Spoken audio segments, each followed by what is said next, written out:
A cane taps the pavement. Each step is slow, steady own. She isn't weak, she's deliberate. The plaza is alive with laughter music, the smell of ribs and fried dough. A perfect Sunday. Until it isn't, a shadow falls. A voice barks. Move.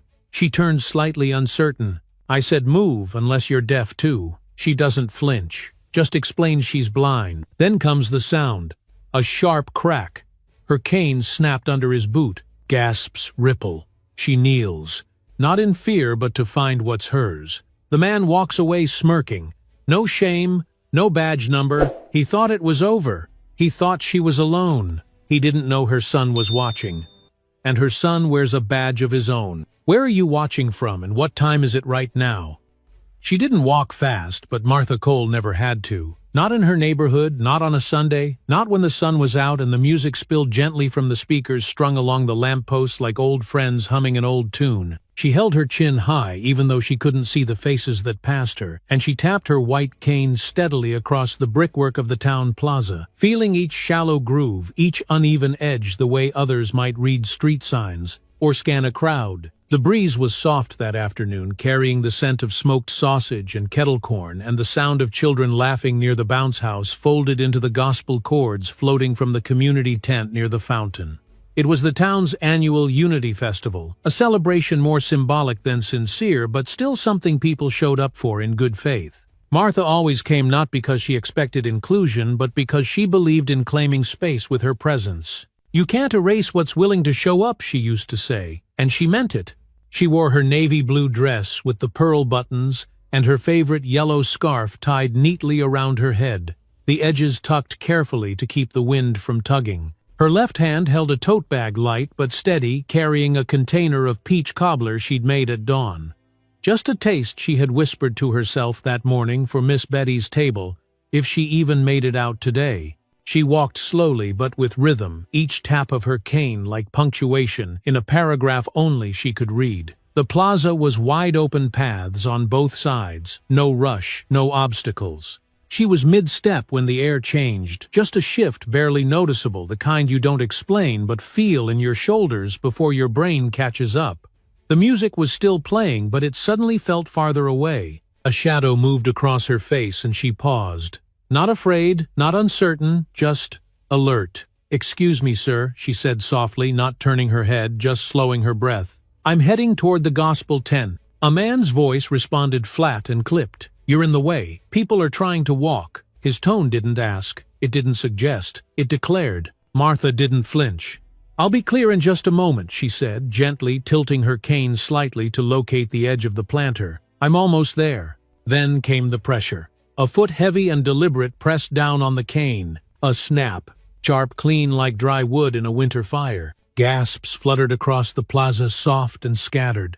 Her cane split in two, one half, bouncing away like a fallen promise, the other crumbling beneath her fingers. She didn't cry out. She didn't scream. But her hand trembled as it reached down, and her face tilted slightly upward, not to look, but to hold steady against the weight suddenly bearing down from nowhere. The man stood over her. She could feel it, the heat of presence, the smugness of someone who knew there would be no consequence. "Maybe if I break this," he said low, just above a whisper, "you'll finally stay out of places you don't belong."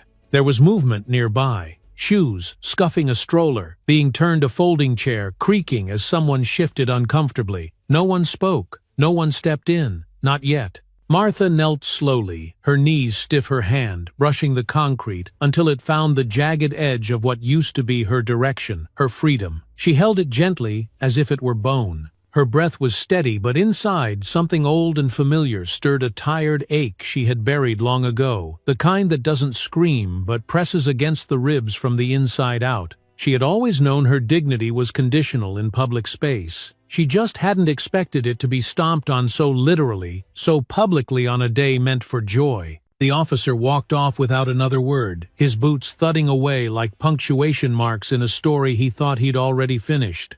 But the story wasn't over. Not by a long shot. Just beyond the fountain, behind the row of food trucks and pop-up vendor tents, a black SUV sat idling in the shade of the old courthouse wall. Inside, a man watched everything. He hadn't planned to be early. Julian Cole rarely arrived early for anything these days, especially not when he wasn't on duty. But something had pulled him here, maybe habit, maybe instinct, maybe something more quiet and ancestral. He saw it all, the pause, the voice, the foot, the brake, and he didn't move. Not right away, his jaw locked, his hands curled into fists against the steering wheel, and his mother's figure, still kneeling, still silent, became the only thing in his world. He exhaled once low and slow, then opened the door. Because that man had made a choice, and now it was Julian's turn. Julian didn't slam the door when he stepped out of the SUV, but it shut with a firmness that made heads turn. He wasn't wearing a uniform, didn't have a visible badge or weapon, just a gray button-down tucked into dark slacks, and a look in his eyes that didn't belong to a man out for a Sunday stroll. His movements were smooth but deliberate, as if every step was balancing between instinct and calculation like muscle memory, softened by restraint but sharpened by something older than training something personal. He didn't walk fast, he didn't have to. The plaza hadn't gone back to normal, not yet, not really. The music was still playing, but it felt hollow now, like someone had turned the volume down on joy. Conversations had faded to murmurs, eyes darting away when they met his, unsure of who he was or what he was walking toward. But he didn't look at them. He only looked at her. Martha was still kneeling, her frame steady but silent, one hand holding the splintered cane, the other resting lightly on her knee. A young woman, maybe in her 20s, had crouched beside her, her hand on Martha's shoulder, whispering something quiet, gentle, like she was trying to fill the silence that the officer's cruelty had left behind. The crowd had begun to shape itself around them, not close enough to interfere, but not far enough to ignore what had happened. Julian felt the heat rise in his neck the way it always did when something was wrong and no one was fixing it, but this time it burned deeper, not from anger exactly, but from a kind of heartbreak that didn't have a name. He thought of every case he'd handled, every name he'd filed, every body cam clip he'd analyzed for signs of force, of bias, of intent, and still nothing had prepared him for the moment when the victim was his own mother. He reached her slowly, crouching beside her, knees popping as they folded beneath his weight. He didn't speak right away. He didn't have to. Her hand reached for his without looking, as if she already knew he was there. Her fingers found his wrist firm but soft, the way they used to when he was a boy, and couldn't sleep. "I'm all right," she said, quietly, voice calm but not convincing. "Just needed a moment to catch my balance." Julian nodded, but his chest felt tight. He looked into her face, not for injury, but for signs of something deeper, something cracked. Her lips pressed together in a line that held back more than just words. "Did he say anything?" Julian asked. Martha didn't answer right away. She just shook her head slightly and whispered, "Didn't need to." He stood then, not quickly, but with the kind of purpose that made space open around him. People shifted. Someone stepped back. Another held up a phone but lowered it as Julian's gaze swept past. His expression was neutral, but his posture said everything. Something had changed. He scanned the edge of the plaza, eyes locking on the back of the officer already walking away. The man didn't turn around, didn't flinch, just adjusted his belt like it was any other day, any other moment. But Julian knew that kind of confidence. He had seen it in interviews, in hearings, in depositions. It was the confidence of someone who thought their badge would always be enough to protect them. Julian reached into his back pocket and pulled out his wallet, flipping it open to reveal the badge tucked behind his ID. It caught the light just enough for those nearby to catch a glimpse. Not a local officer. Not a detective. 3 letters. Gold, Federal. He wasn't here on assignment. Not officially. But something larger than assignment was already in motion. He didn't need permission for what came next. He needed precision. Julian walked across the plaza steps, steady face unreadable. The crowd parted again, slow and unsure.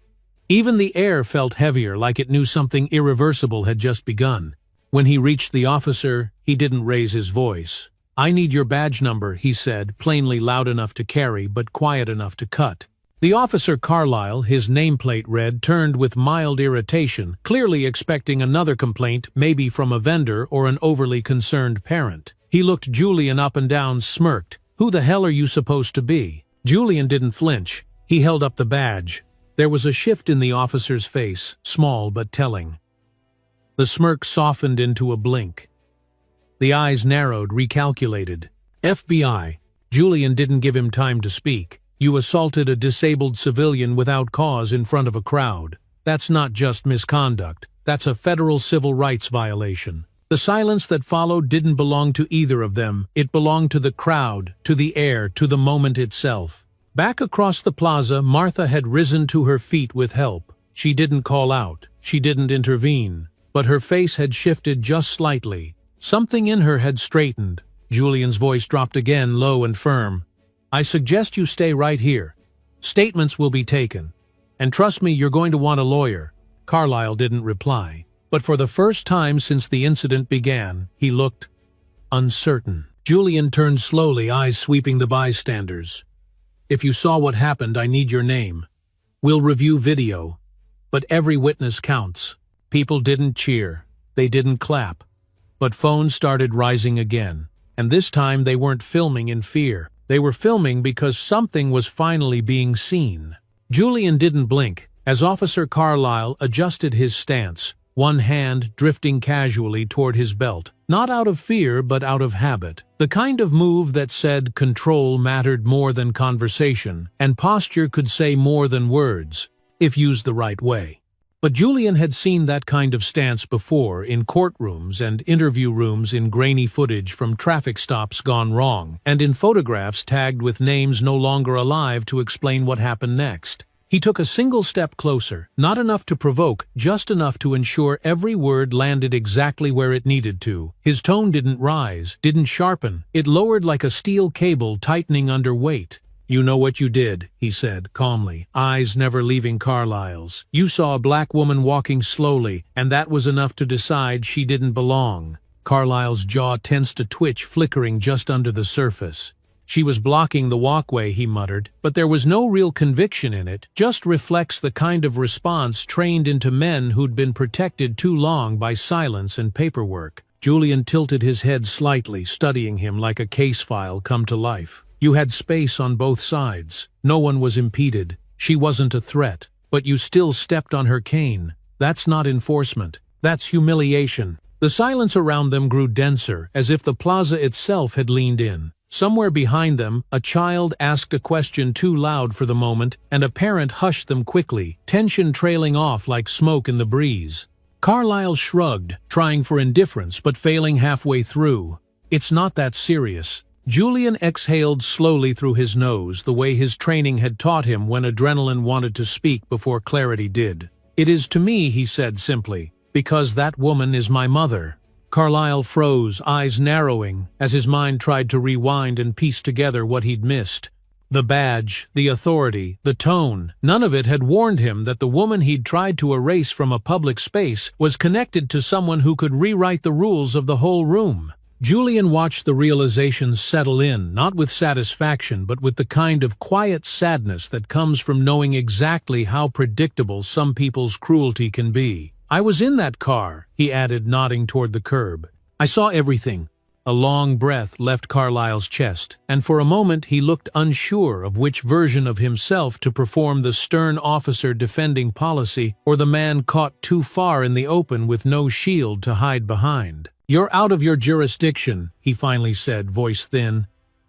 This isn't your case. Julian didn't smile, didn't flinch. I am when federal civil rights are violated in broad daylight, in front of witnesses, with a badge and a boot. More phones were recording now. A woman near the fountain whispered to the man beside her, her hand clutching a flyer from a tenant's rights booth, as if holding onto it might help her understand what was happening. Julian didn't need the cameras, but he welcomed the attention because exposure was a kind of protection too. You think I'm here to make a scene? Julian asked, softer now. Number. I'm here to make a record. Because men like you, officers, who abuse not just power, but trust, rely on silence to survive. Carlyle opened his mouth, but Julian held up a hand. I don't want excuses. I want accountability. Across the plaza, Martha stood quietly beside a bench, her broken cane now held in both hands like something sacred. She couldn't see what was unfolding, but her body was still and her face calm in a way that said she knew the moment had arrived even without sight. A young boy approached her no older than 10 and whispered something only she could hear. She nodded and patted his hand gently as if to say, "It's okay now, child. Keep watching." Back in the center of the square, Julian turned slightly toward the crowd. "If you witnessed the incident, I urge you to remain here. We'll need your statements. Video will help, but your voices matter." A woman near the edge of the circle raised her phone slightly. "I got it on film," she said, "from when he yelled at her to when he broke the cane." Julian nodded, his voice carrying just enough to guide without commanding. "Please hold on to it. An investigator will collect it shortly. Don't delete anything. Every detail counts." Carlyle shifted again, visibly uncomfortable now, not because of guilt, but because the center of power had moved away from him, and he didn't know how to pull it back. Julian took a final step forward, quiet but firm. "Go wait with your supervisor. Someone will debrief you. And if I were you, I'd start thinking real carefully about your next words. Because this isn't going away." He turned without waiting for a reply. Carlyle didn't follow. As Julian walked back across the plaza toward his mother and the quiet growing beneath her feet, he felt the first pull of something heavier than anger, something like responsibility. He hadn't wanted this moment to be about him, but now that it was, he knew he'd have to carry it all the way through. He reached Martha just as the young woman who'd stayed by her side handed her a bottle of water and asked softly, "Do you want to sit?" "I'll sit when this settles," Martha said, voice steady, "but I ain't folding just yet." Julian smiled slightly, his throat tight. "No, ma'am," he said. "I didn't think you would." Later that evening, after the plaza had emptied and the noise settled into the soft hush of a Sunday dusk, Julian sat alone in his apartment with the blinds half drawn, watching the golden hours spill like honey across the tops of parked cars and aging rooftops. The cane, his mother's cane now split down the center, lay on the table in front of him like an artifact from a life she should have never had to survive. He didn't touch it, not yet. It wasn't about being fragile. It was about reverence. He leaned back slowly, letting the chair creak beneath him, the sound grounding in its simplicity. The air inside was still warm from the day's heat, and the hum of a box fan in the corner gave rhythm to the silence that had started to settle somewhere deeper inside his chest. This wasn't the first time Julian had seen injustice up close, but it was the first time it had looked him in the face and smirked, not realizing whose mother it had just trampled. He thought about the first time he'd felt that kind of dismissal. Not in training, not in the field, but in a gas station parking lot when he was 16, standing too close to a patrol car without realizing it. The officer had told him to back up. Julian had asked why. That was enough. They hadn't handcuffed him hard, but they didn't need to. It was the tone, the insinuation, the look in their eyes that said, "You're lucky this is all we're doing." And somewhere in the back of that cruiser, with his wrists crossed awkwardly behind him and his knees knocking together because the seat was slick with sweat, he had realized that truth carried less weight than appearance in certain spaces, that no matter how clearly you spoke, how still you stood, how respectfully you addressed authority, some people already had your file written in their mind before you opened your mouth. That night they let him go without charges, without a citation, without apology, no paperwork. Just silence, and a warning that never made it into words. He didn't tell his mother. Not then. She had too much on her plate already, and the last thing he wanted was to become another worry folded into her quiet resilience. But it changed him. He studied harder after that, walked straighter, learned how to wear composure like armor and speak in a tone that left no room for interruption.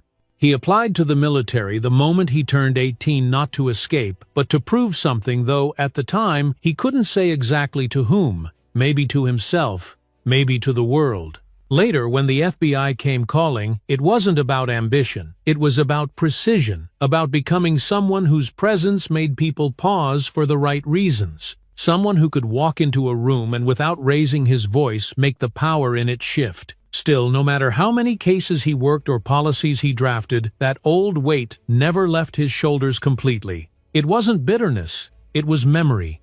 And memory had a way of reappearing when the air got too quiet and the sky looked too familiar. He stood finally walking to the window and resting one hand against the frame. The neighborhood outside was peaceful in that practiced kind of way, where porch lights came on at the same time, and sprinklers ticked across dry lawns in synchronized arcs. But Julian didn't trust peace when it came too easy. He'd learned that the hard way. His phone buzzed on the table.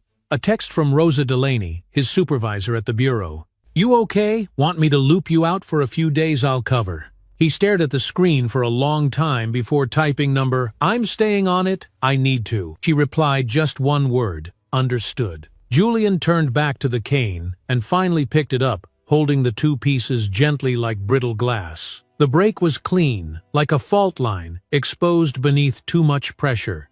It wasn't just a tool, it was an extension of her, the part of her that claimed space in a world built without her in mind. And now it lay broken on his table, because a man in uniform decided his discomfort was more important than her dignity. He whispered almost involuntarily, "Not this time," because this time he wasn't just a witness. He wasn't just another bystander watching the wheel turn. This time he was the one holding the lever, and the weight of that truth sat heavy in his hands, but for the first time in years it didn't feel like a burden. It felt like clarity. The video hit the internet before Julian even made it home that night, uploaded by a woman in a jean jacket who had filmed the entire confrontation from the edge of the plaza, her voice shaking in the background as she whispered, "Oh my God. Did he really just break her cane?" The caption read simply, "He didn't know who her son was." It was less than 2 minutes long, but it lit up faster than dry grass in summer heat, and by the time the sky darkened completely over the town's quiet rooftops, the story had already traveled further than any of them expected. It wasn't the quality of the video that gave it power, it was the silence in it, the way the crowd froze, the way Martha never screamed, never shouted, just stood there quietly, holding the pieces of her broken independence while Julian walked into the frame like a storm in a pressed shirt. People watched it over and over, not because it was dramatic, but because it was familiar, too familiar. By morning, his bureau inbox had nearly 24 flagged media alerts, most from local outlets but a few with national reach. And alongside them came texts, some from colleagues, others from strangers. One that just read, "Finally, someone said what we've been thinking." He sat at his kitchen table, the same one he'd eaten toast at for years, without noticing how quiet the house always felt after a day like that. Coffee sat untouched. The television played muted in the background, morning news anchors gesturing at a screen where his face hovered just to the side of Martha's. She looked so small in the frame, but Julian knew better. His mother had never been small a day in her life. The phone rang again. This time, it was Rosa. Her voice was calm but clipped in that way that meant things were moving faster than they'd planned. "We're getting calls. Press Internal Affairs, DOJ. They want to know if you're speaking publicly or if this is staying inside the bureau." Julian rubbed his temples, his fingertips warm against his skin. "Tell them it's a civil rights violation under active review. That's all for now." "You sure?" she asked. "Because this thing's getting traction, and I mean traction. People are paying attention, whether we want them to or not." Julian stood stretching slowly, his body sore in places he hadn't noticed the day before. "I'm not backing off." We were already watching Carlisle. This just lit the fuse. There was a pause on the line, the kind that came when words were being weighed carefully. Then Rosa said, "Just be smart, okay? This isn't just about him anymore." He knew she was right. It never really had been. Outside, the neighborhood was quieter than usual. Not suspiciously quiet, just observant. Eyes lingered a little longer as he passed. A woman walking her dog gave him a solemn nod, the kind that held both gratitude and worry, as if to say thank you, but please be careful. A delivery driver honked once and gave a thumbs up out the window, a silent kind of solidarity that Julian appreciated more than he could express. But with the attention came the pressure, not loud, not aggressive, but present, and it had weight. The kind of weight that builds quietly in the bones and doesn't shake loose overnight. It was in the way colleagues left longer pauses in meetings, in the way junior agents looked at him like he was suddenly a symbol instead of a supervisor, in the way doors now opened for him with a little too much caution, like people weren't sure if they were greeting a colleague or a headline. He met with Rosa later that day in a downtown office. The bureau kept for civil rights coordination bland carpet, dull lighting, a coffee maker that hadn't been cleaned properly since before the last election. She closed the door softly and sat across from him, folding her hands together before speaking. "I've reviewed the footage," she said, "and there's no doubt this wasn't about procedure. It was targeted and it was cruel." Julian nodded once and calculated. He knew exactly what he was doing. Maybe not who she was, but definitely what she was to him. A statement. Rosa studied him for a long moment, eyes narrowing slightly. "You ready to carry this the whole way?" "I don't have a choice," he replied. "If I drop it, I lose more than the case. I lose her trust. I lose mine." She leaned back slowly, exhaling through her nose. "All right. Then we do it right. No shortcuts, no speeches, just the truth. Clean, hard, and loud." The next day, witness statements began to roll in, people from the plaza who had watched but hadn't known what to say in the moment. Some brought video, others just memories. One man scribbled a note on lined notebook paper that said, "He did this to my uncle in 2019, pushed him for no reason. I didn't know where to report it." Julian read each one not with detachment but with that same slow-burning patience he'd cultivated over years of listening to people try and explain pain in ways that wouldn't be dismissed as emotional or exaggerated. Because when you're black, and especially when you're disabled and black, like Martha, even your suffering has to pass through a filter before it's considered legitimate. That night, back at home, he laid out all the evidence on his dining table, the broken cane, the photos, the handwritten testimonies, the USB drives. The air felt heavier than usual, like the walls were holding their breath. He didn't feel triumphant. He felt still, like the wind had shifted directions and something unseen was starting to rise.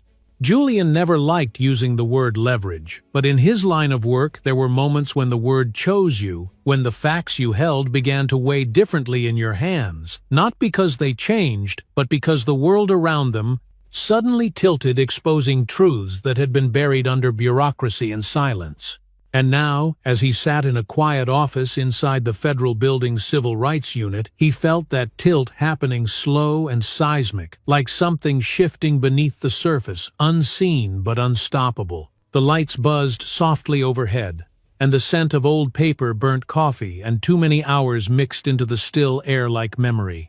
He had spread every piece of evidence across the conference table. Witness statements, digital videos, body cam footage, photos of the snapped cane, and a folder marked "Prior Complaints B." Carlisle, that had once lived 3 drawers down in a city records cabinet, no one ever seemed eager to open. He flipped through the paperwork with the same methodical patience he used for every case. But this time there was something different in the rhythm. Like each page turned carried a weight he could feel pressing against the back of his neck.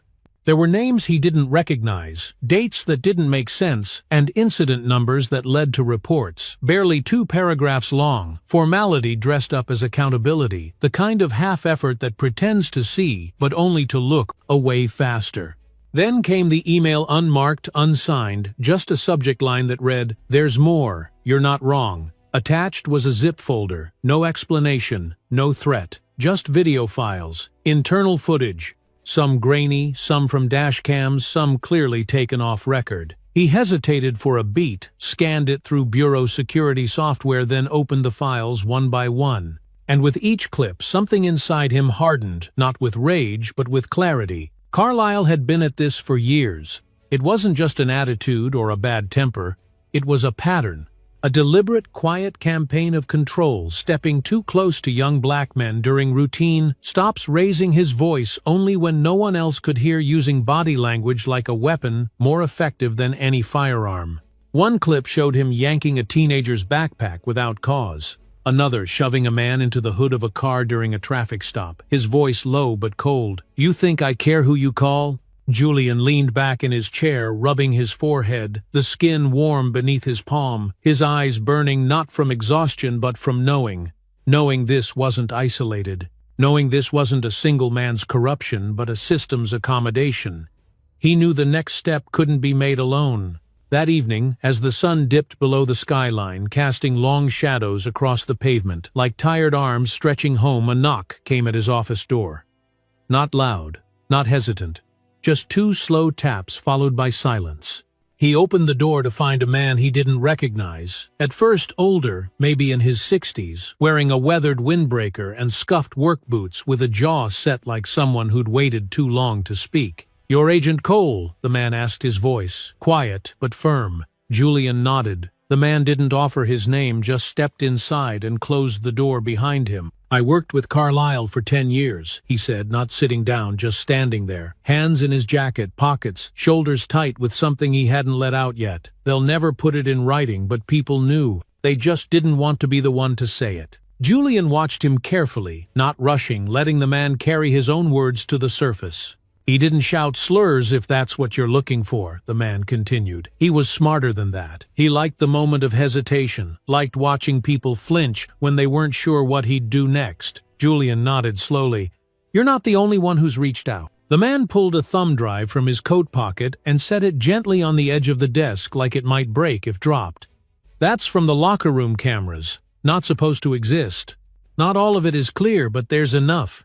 Enough to show who he really was when no one was watching." Julian picked it up, turned it over in his hand. "Why now?" The man looked down, voice softer.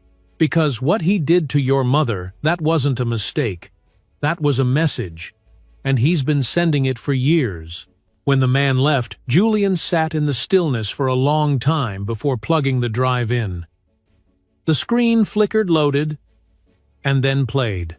More grainy footage, more small humiliations, a shove here, a mocking comment there, a knee pressed a second too long. But then Julian paused the video there in the corner of one frame, a teenager's face half turned away, a faint scar on his cheek, hands cuffed behind his back. It was him, 16 years old, wrong place, wrong time, wrong skin. The memory he'd buried clawed its way back, not as a flash but as a full-body echo, the cold of the back seat, the smell of rubber floor mats, the way Carlisle hadn't even looked at him when he slammed the door shut. And now sitting here all these years later, Julian realized something that stopped his breath mid-chest. Carlisle didn't remember him, didn't recognize him on the plaza. Because to men like that, kids like Julian were never worth remembering. But he remembered.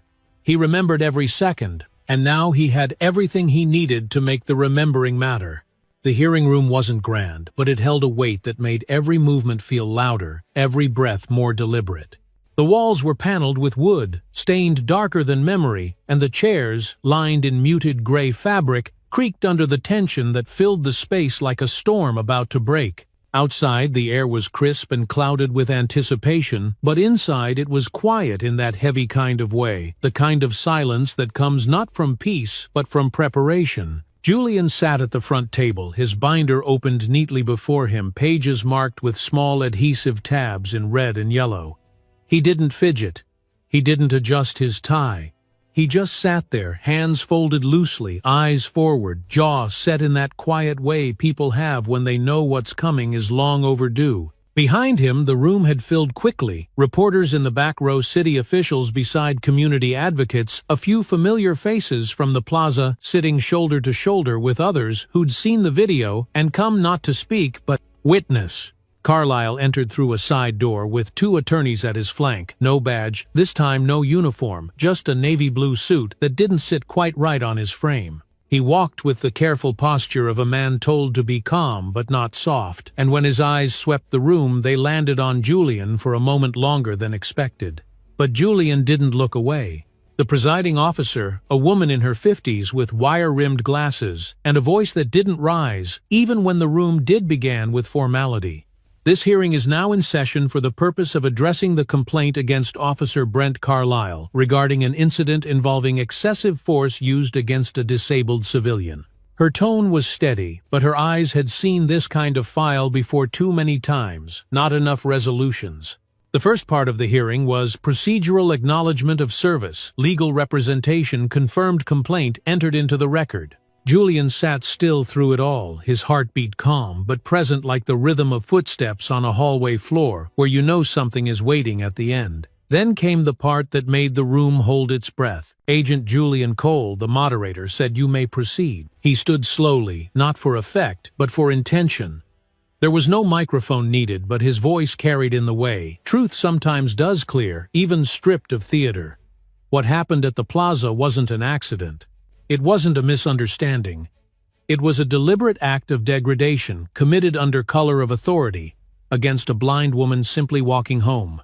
He paused not for drama but for space to let the words land, not just echo. Then he opened the binder and began to lay it out. The witness testimonies, the videos, the old complaints dismissed without review. The grainy footage of past encounters, each one painting a pattern, not a moment. Carlyle's attorneys objected a few times, citing scope and relevance, but the moderator allowed most of it through her nods, measured her attention unwavering. Julian continued not to accuse, but to reveal. He spoke not like a prosecutor, but like a man tracing the outline of a wound, one that had scarred not just his mother, but a community that had learned to flinch at the sound of sirens. Then he reached the page he had held back until the end. A photograph, poorly lit, time-stamped. A teenage boy, hands behind his back, face half-turned toward a squad car under flickering streetlights. "This," he said quietly, "is me." 16. No charges filed, no reason given, just a night that never left. A few heads turned sharply. Carlyle's jaw tightened. Julian held the photo a moment longer before placing it on the table. "He didn't recognize me that day at the plaza," he continued, "because to him I was forgettable. But to me that moment shaped everything." He sat down slowly, the silence stretching like thread through the room. And then something unexpected happened. A man in the second row, a retired janitor from the community center, still in his work boots, stood up and asked if he could speak. The moderator hesitated, then nodded. "In 2014, the man said, voice trembling, he shoved me into a freezer door for asking why I didn't get a receipt. Told me I was lucky I wasn't being arrested. I never filed a complaint. Figured no one would care." Another voice followed, an older woman holding her purse in her lap. "He used to patrol near my building," she said. "Used to stop my grandson every time he walked home from basketball practice. Just stared at him. Every night. Then a teenager, then a mother, then a school security guard." One by one the room shifted from witness to testimony, as silence cracked wide open and filled with something harder to ignore, truth told in pieces braided together by fear, memory, and the aching desire to finally be heard. Julian didn't speak again. He didn't need to. The room had taken over. And when the moderator finally called for a recess, her voice caught just slightly, not enough to draw attention, but enough for Julian to notice. Outside the hearing room, the hallway hummed with murmurs and camera shutters, but Julian stepped away from the crowd and leaned against the wall, his head tilted back slightly, eyes closed for a second too long. Rosa found him there, her voice low. "You okay?" He didn't answer right away. Then he opened his eyes and said, "It's not about being okay. It's about not backing down." She nodded once. "Then keep going. They're listening now." The hearing reconvened 15 minutes later, but something in the room had changed. It wasn't the furniture or the lighting or the layout of the files on the desk, it was in the people. The silence that had filled the first half of the day had loosened its grip, replaced by a quiet current of breath and shared recognition, the kind that builds when strangers realize they've been living parallel lives, suffering in solitude, under the same unseen weight. Julian stepped back into the chamber and took his seat with the same composed expression, but inside, his thoughts moved like slow thunder, heavy-charged gathering behind his eyes, in a way he hadn't expected. He had walked into this hearing prepared to deliver facts, expose patterns, and build a case around procedure and evidence. But what was happening now wasn't just legal, it was human. The moderator called the session back to order, her voice a little steadier than before, but her gaze now lingering longer on the faces in the crowd. "Are there any additional statements to be heard?" she asked. And before the words had fully landed, a young woman near the back rose to her feet, her hand slightly trembling as she lifted it, palm open, like a question. "I don't have paperwork," she said, "but I remember what he did." Her voice wasn't loud, but it carried not because of volume, but because it held something rare, certainty wrapped in vulnerability, the kind that leaves no room for interruption. "I was 16, she continued, and walking home from school when Officer Carlyle stopped me for being out too early. I told him I was in honors classes and had late dismissal. He made me sit on the curb while people walked by. Didn't arrest me, didn't charge me, just wanted me to sit there and feel watched. No one interrupted, no one objected. Even Carlyle's attorneys sat still, eyes focused downward, as if the floor might offer them an escape the moment never would. A few seats away, an older black man stood slowly, knees cracking, one hand clutching the back of the pew for support. He used to patrol near the bus depot, always parked his cruiser, so we'd have to walk around it to get inside. One day, he told me I was lingering too long and threatened to run me in for loitering. I had just finished a 12-hour shift. His voice cracked slightly on the last word, not from emotion but from something deeper, exhaustion, that had never fully left his chest. More followed. A grandmother whose grandson had stopped attending church because he feared being pulled over on Sunday mornings. A vendor from the weekend markets who admitted she started closing early whenever Carlyle's shift began. A middle-aged man in a maintenance uniform who said nothing, at first just held up a photo of his younger brother and whispered, "He's not here to speak for himself." Each story didn't build a mountain, they built a map. A web of ordinary pain left unspoken for so long that it had begun to feel like background noise until now, when it was finally given shape, language, and the room to be believed. Julian sat motionless through it all, shoulders still, his hands folded together in his lap like they were holding more than just his own composure. He wasn't surprised by the stories, but he was moved by their willingness. For so long, truth had existed like a second language, spoken only in whispers passed between barbershop chairs and kitchen tables, never allowed in spaces like this. But now the people were speaking with their full voice, and the room had no choice but to listen. He leaned slightly toward Rosa, who was seated beside him, and spoke under his breath. "This is more than I planned for." She didn't turn. "Good," she said quietly. "It means it's working." In the front row, a teenager who hadn't spoken yet raised her hand. The moderator nodded, and the girl stood her backpack, still strapped tight to both shoulders. "I don't know all the legal stuff," she said, "but I just want to say, I didn't think we were allowed to talk about this. And now I know we can." That was the moment Julian felt something shift, not in the hearing but in himself, because all this time he'd carried the weight of change like it had to be precise, like it had to come through policy and protocol. But here in this room among voices he'd never met but instantly understood, he realized something deeper. Justice doesn't always begin with law. Sometimes it begins with the first person brave enough to tell the truth out loud. And when the moderator finally brought the testimonies to a close, her voice didn't just acknowledge their stories, it honored them. "These statements," she said softly, "will be entered into the record and preserved as part of this proceeding." Outside, a small group of people had gathered on the courthouse steps holding signs, not with slogans but with names. Names of those who had stayed silent, names of those who never got this far, names that deserved to be said out loud. And inside, the hearing was no longer just a formality. It was a reckoning. Julian exhaled for the first time in what felt like hours, his chest heavy but no longer burdened. He hadn't spoken since his own testimony, but he'd never felt more heard.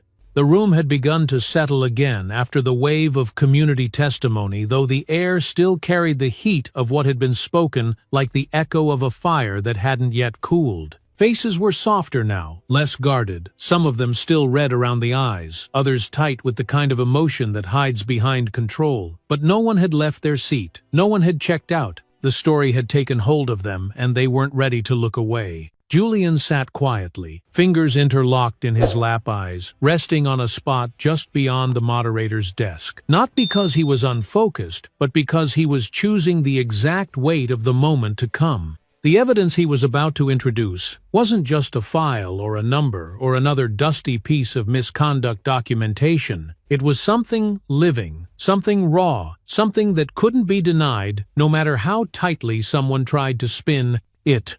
When the moderator called his name again, her voice a little rough from the hours of listening, Julian stood with the same calm as before. But this time, his breath slowed just slightly, the way it always had to, before he stepped into a room that needed more than facts. It needed clarity, conviction, and the steadiness to carry both without trembling. He approached the podium, a black folder in hand, slimmer than the one he'd brought before, but somehow heavier in presence. He opened it with care, revealing a document with a single name at the top: Retired Officer Richard Fahey, and beside it, a sealed affidavit signed in thick blue ink. This, Julian said, his voice low but unmistakably sure, is sworn testimony from a former colleague of Officer Carlyle, submitted voluntarily and under penalty of perjury. A rustle moved through the room, subtle but real. Julian let the silence settle, then continued. Officer Fahey worked alongside Carlyle for more than a decade. In this statement, he confirms that during their time on patrol, he personally witnessed Officer Carlyle falsify reports, intimidate civilians into silence, and alter official documentation to cover his own use of force. Carlyle shifted in his seat, face unmoved, but jaw clearly tighter, one hand gripping the edge of the table, fingers white at the knuckle. His attorney leaned in slightly, whispering something with urgency, but Julian didn't pause. He tapped the folder once, then looked directly at the moderator. This is no longer just a question of misconduct. This is evidence of a systemic cover-up, actively perpetrated and maintained by an officer in your ranks. He reached into the folder again and pulled out a small USB drive, labeled with a date and a case number long since closed without consequence. Contained on this drive is a recorded phone call captured 4 months ago between Officer Carlyle and a subject currently under federal investigation for corruption and case tampering. This time, the reaction in the room was sharper. Reporters leaned forward. The moderator adjusted her glasses and straightened her spine, suddenly more alert. Even Carlyle finally looked up, his mask slipping just slightly as the realization set in. He didn't know what was on that drive, and that was the beginning of the unraveling.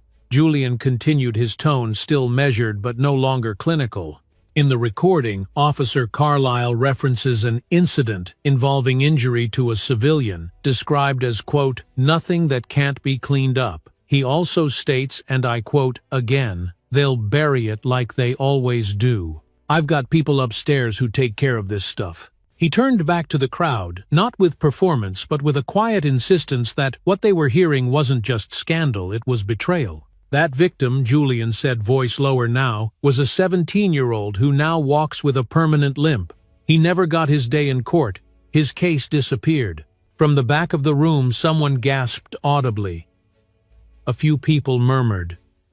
One woman stood abruptly and left with her hand over her mouth. Julian knew this was the moment where everything shifted, not because people were surprised, but because they were finally seeing it happen in the light. Carlyle's attorney rose quickly, objecting to the submission on grounds of procedural overreach, but the moderator raised a hand and quieted him with a firm shake of the head. This will be admitted, she said, her voice calm but firm, and forwarded to the Department of Justice immediately. Carlyle sat back in his chair, eyes darting, mouth slightly open like he wanted to speak but didn't know what word would come first. Julian didn't gloat. He didn't smirk. He simply returned to his table, placed the now empty folder beside his notes, and exhaled once through his nose, steady and silent. The moderator turned to him again, more gently this time. Is there anything else you wish to add, Agent Cole? Julian looked out across the room at the community members who had risen, at the city officials who had finally stopped blinking, at the people whose stories had gone unheard until today. And then he looked down at his hands, remembering what they had held, what they had carried, and what they still had to do. Yes, he said softly. I want it noted that this isn't just about what Officer Carlyle did. It's about what he believed he could do without consequence. Because the system allowed him to believe that. Because people stayed silent. Because policies were written to protect the structure, not the people inside it. He let the words hang in the air for a moment, longer than necessary, but not out of drama. Out of respect for those who hadn't gotten this far, for those who never would. And today he finished that changes. The door at the back of the room opened with the kind of quiet that carried intention, not accident, slow, deliberate, like the breath before a song begins. People turned without speaking as if the air itself had nudged them to look. Even the moderator, halfway through adjusting her papers, paused mid-motion when the light shifted across the chamber floor and cast a long, slow shadow toward the front. Martha Cole stood in the doorway, not with drama, not with spectacle, but with something deeper presence. She wore a long navy dress, the same one from that day in the plaza, though pressed crisp, now not a wrinkle in sight. Her scarf, bright yellow with soft gold embroidery, was tied with the kind of care that told you she hadn't rushed to be here. She had chosen her moment. Her sunglasses covered her eyes, but her posture said everything. She wasn't here to be seen. She was here to be heard. Julian turned slowly, not surprised, but caught slightly off guard. He hadn't asked her to come. In fact, he'd asked her not to. He had wanted to carry it all, for her to let the weight stay on his shoulders so hers could rest. But now, as she walked down the aisle, flanked by silence and awe, he understood some things a mother must do herself. She reached the front row and paused beside him. He moved to rise, but she touched his forearm gently and whispered, "Let me." Her voice was calm, steady, like a river under moonlight. The moderator stood halfway, unsure of protocol. "Ma'am," she said, "would you like to speak?" Martha nodded once. "Yes. If it's all right with the room." No one objected. No one could. She stepped forward, one hand, trailing the edge of the bench to guide her the other, folded gently at her side. And when she turned to face the hearing panel, her voice found its place in the room with a resonance that no microphone could have improved. "My name is Martha Cole." She began her words unhurried, grounded like the roots of a tree that had weathered storms. "I'm not here to repeat what my son has already proven. The facts are in the record. The truth is clear. I'm here to speak about something else." The room stilled even further, if that was possible. Every chair, every breath, every blink seemed to pause as she continued. "I was born in this town. I raised my child here. I paid taxes, sang in church choirs, volunteered at the senior center. I walked that plaza every Sunday, not to cause trouble, not to test boundaries, but because it was mine too. And yet one man's discomfort at my existence made him believe he could break me in half with one step." She lifted her chin slightly, her face composed, but her voice sharpening like a blade being unsheathed. "But he didn't break me. He didn't even bend me. All he did was show the world who he really was." From the back, a few quiet nods rippled through the rows. No claps, no outbursts, just quiet affirmation, the kind that lives in shared experience. "I've lived my whole life knowing that dignity," she said, "is not given freely. Especially when you look like me. You have to walk with it, speak with it, hold it, even when others try to tear it away from you with their words, their rules, or their boots." Carlyle sat stone still, his face unreadable now, not hardened, not even defensive, just muted. As if every piece of armor he had worn into that room had begun to flake and crack beneath her voice. Martha turned her face slightly toward him, not accusing, not pleading, just acknowledging. "You tried to make me feel invisible," she said, "but I'm still here. And now, so is the truth." She stepped back, slowly returned to the front row where Julian had risen instinctively, hand extended to guide her. She took it without hesitation, and for a moment he didn't feel like the federal agent who had carried this case through fire. He felt like her son. The moderator gave her a long look of quiet respect before turning to the room. "Mrs. Cole's statement will be entered into the official record," and with that the hearing seemed to exhale. Outside, a breeze rustled the tree branches just beyond the courthouse windows, and for the first time, all day, the sun emerged fully, spilling across the carpet, in long gold slants, like something sacred had just been spoken, and the world had paused to honor it. Julian sat beside his mother, his shoulders no longer bearing the full weight alone. She had shifted it gently, powerfully, and placed it where it always belonged, back in the open, back in the light. And in that moment, without any need for ceremony or verdict, the room understood something simple and permanent. She had not come to watch justice. She had come to remind them what it looked like. The verdict didn't come with the sound of a gavel or the rustle of papers, but with a stillness so profound that even the fluorescent lights above seemed to quiet. The room was packed again, though no one shifted in their seat, no one whispered, no one looked away. There were no cameras allowed in this part of the process, but Julian didn't need a lens to know the moment would be remembered. Some truths don't need to be filmed to leave an imprint, they just need to be witnessed. He sat beside his mother, one hand resting on his knee, the other gently curled around the arm of the wooden bench. Martha didn't speak, but her presence felt larger than it had when she stood the day before, calmer, more centered, like she had handed over something heavy and knew it would finally be carried. Across the aisle, Carlyle sat with his shoulders slightly hunched, his suit wrinkled now, the knot of his tie loosened in quiet defeat. He didn't look up. Maybe he was expecting something lighter, or maybe he had finally realized that the power he once wore like armor no longer followed him into this room. The moderator cleared her throat, then spoke with the kind of clarity that doesn't require amplification.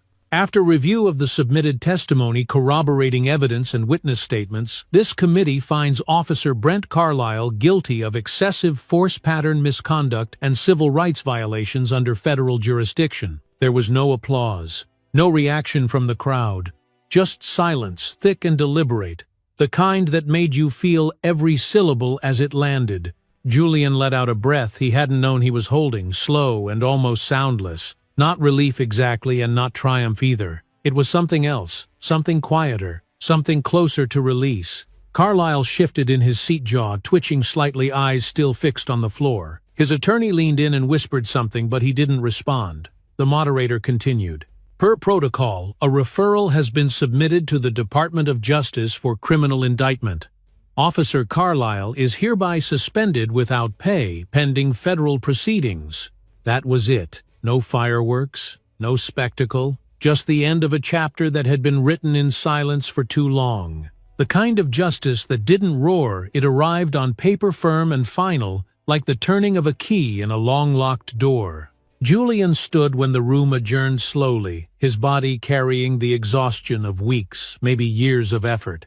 People began to rise around him, offering nods, soft touches to the shoulder, quiet acknowledgments not meant for celebration but for something more sacred, witnessing. Rosa stepped toward him from the edge of the room, her brow slightly furrowed. "You good?" she asked, her voice low, just for him. He thought for a moment before answering, letting the weight of the question settle into his bones. "Not good," he said finally, "but maybe." "Right." She nodded once, understanding exactly what he meant. Outside, the sun had already dipped beneath the tops of the courthouse buildings, casting long golden beams across the sidewalk, where people stood in clusters holding signs that weren't angry anymore. They were patient, reflective, bearing names, dates, and a single word painted in bold accountability. Martha walked beside him, her steps slow but steady, her hand tucked lightly into the crook of his arm. She didn't speak for the first block. They passed the plaza, the same one where her cane had been broken, where dignity had been shattered, and then rebuilt in the open. It looked different now, not because the bricks had changed, but because the silence had. As they reached the corner, she finally spoke. "I never thought I'd live to see this." Julian turned to her gently. "Justice?" She shook her head, a faint smile on her lips. "Number? People? Listening." They crossed the street in silence, the traffic holding back like it too knew something sacred had just passed through. Julian watched the light change the way people stepped aside for her now, not out of pity or spectacle but out of respect. And as they moved forward, the city itself felt a little different, not fixed, not healed, but awake. Weeks passed and the noise began to fade, not because people stopped caring, but because life has a way of making even the loudest reckonings settle into a quieter place, somewhere between memory and momentum. The headlines slowed the panel. Interviews ended the courthouse steps, no longer filled with people holding signs. But something still lingered in the air, something steady and unspoken, like a current just beneath the surface waiting to be felt. Julian sat at his kitchen table one evening, the light from the street lamp outside, casting soft amber through the blinds, painting long shadows across the hardwood floor. His hands rested on a folder unopened, marked with a single word in black ink: oversight. Inside were the early drafts of new policies, frameworks for civilian review boards, community liaison protocols, body cam reform measures. Work that had begun not because someone had asked for it, but because someone had finally demanded it. He wasn't in a suit.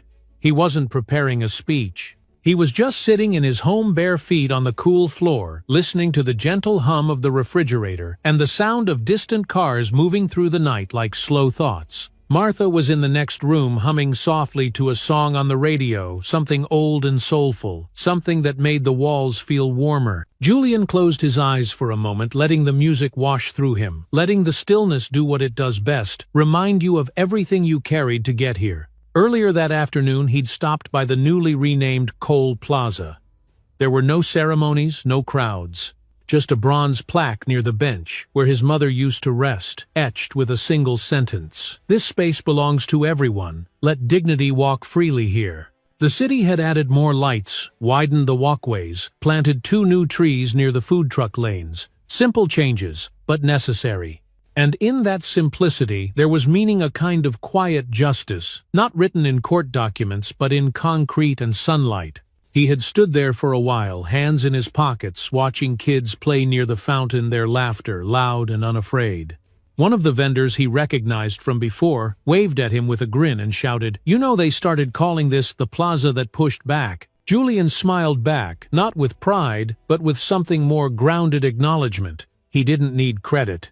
He just needed to know it hadn't been for nothing. That night over dinner, Martha passed him a dish of baked chicken and greens, her fingers brushing his as he reached for the spoon. They ate in silence for a few minutes, the clink of silverware and soft jazz filling the spaces between them. "You ever think about taking a break?" she asked suddenly, not accusatory, just curious.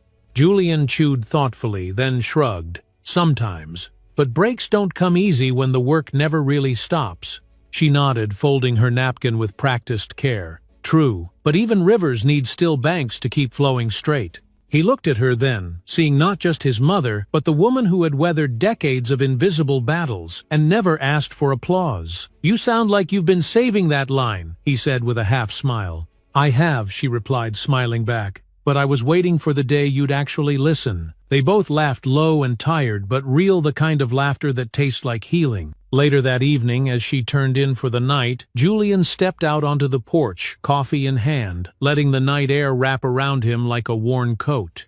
The stars above were faint behind city haze, but still visible if you looked long enough. A breeze moved through the hedges, soft and steady, like the voice of something older, whispering, "Keep going." He thought about the trial, the testimonies. The moment his mother walked into that hearing room without her cane, and how the room had shifted as if gravity itself had decided to listen. He thought about Carlyle, not with anger anymore, but with a kind of sobering clarity. Some people destroy because they believe they'll never be held accountable, and some systems allow it, but not forever.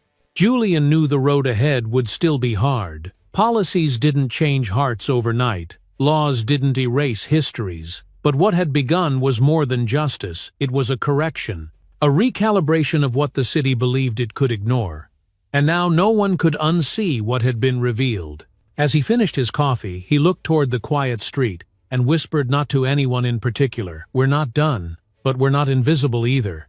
And for the first time in a long time, that felt like enough to rest on, at least for tonight. Sometimes justice doesn't arrive with sirens or headlines. It walks in quietly, held steady by the hands of those who refuse to be erased. This story isn't just about a broken cane or a courtroom victory. It's about what dignity looks like when no one's watching, and what courage sounds like when someone finally decides to speak.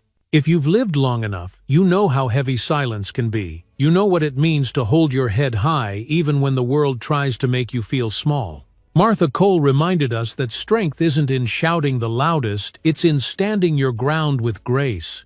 And Julian showed us that real power isn't about badges or titles, it's about knowing who you are and never letting the system forget it. So what do we take with us? We remember that silence doesn't have to last forever, that when we tell the truth, even when it shakes us, it has the power to move others. That we all have a part to play in building a world where dignity walks freely, and where no one, especially our elders, is made to feel invisible. If this story moved you, if it made you pause, think, or feel seen, then please take a moment to like this video, share it with someone who needs to hear it, and subscribe to our channel, because stories like this matter, and the more we listen, the more we grow. From all of us here, thank you for watching. Stay strong, stay kind, and never stop standing up for what's right.